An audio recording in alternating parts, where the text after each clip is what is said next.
information that we've received from the state.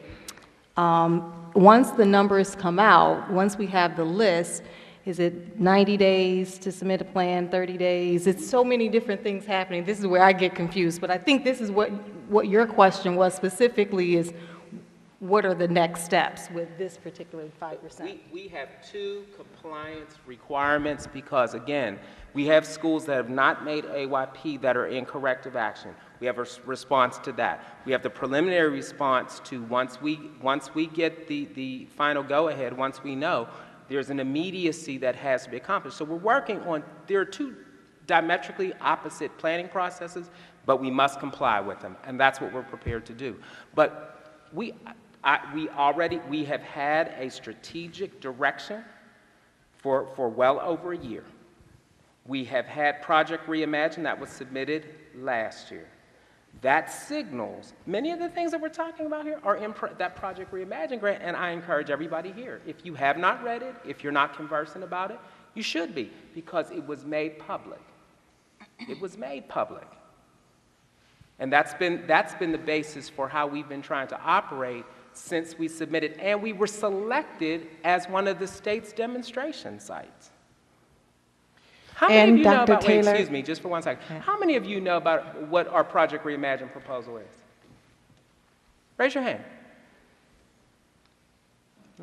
I was just going to say, Dr. Taylor, the Project Reimagine is in the Race to the Top application. So that's how highly the state thinks of it, that in Accelerate Michigan, Project Reimagine is in that application. May I? Quick. Real quick then. I agree, when you have a major problem, sometimes you need to do things quickly. I think, however, I question whether or not that particular metaphor is apt. But I will say this, if conversation never takes place until after decisions are made, then the question has to be asked, what's the point of the conversation? If the decision is going to be made anyway, and it has been made before the conversation begins, then it's just theater. Then it's just a puppet show. Then it's just pretending to care what people think, and you'll hold meeting after meeting after meeting after meeting until you hear the answer you want to hear. We have fixed problems in some of our schools before, and over and over and over again, it's done through the turnaround model, and with respect, we have other successful schools. We have other ways to do things. Every high school teacher is also a certified middle school teacher and vice versa. There are other ways to do things. I do think that will be part of the conversation on Wednesday, although I understand it's not apparently something we have a voice in necessarily, but I do appreciate the thought that we're going to be heard on that. As to the Project Reimagine, I guess I would submit that it is a problem, that more people don't know about it. That's a huge problem. And it seems to me a monumental failure of our communication department. Thank you. I want to thank everybody. I know we're running late on what we said this would be, so there's a lot of questions, and I do apologize to some of the questions that I did not get to that were emailed to us. My sincere apologies for that, because the discussion that we had tonight was good. It's in the right direction.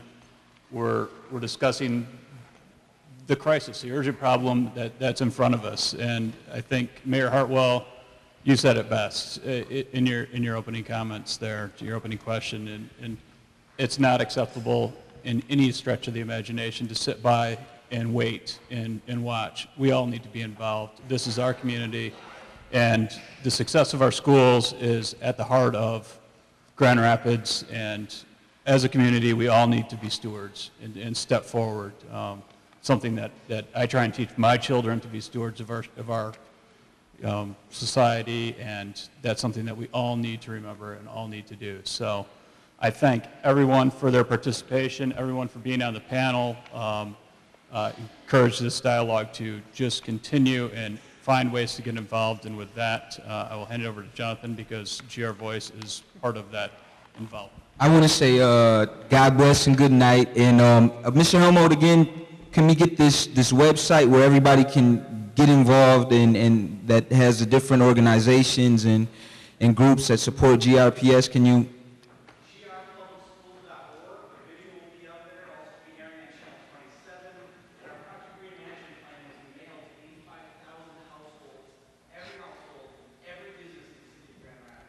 Nobody knows it? So I had my hand up. So in closing, essentially, we want to challenge everybody to find a way to get involved, because the responsibility on these issues, despite the arguments and debates that we talked about in the opening statements, are on us. Thank you, and good night.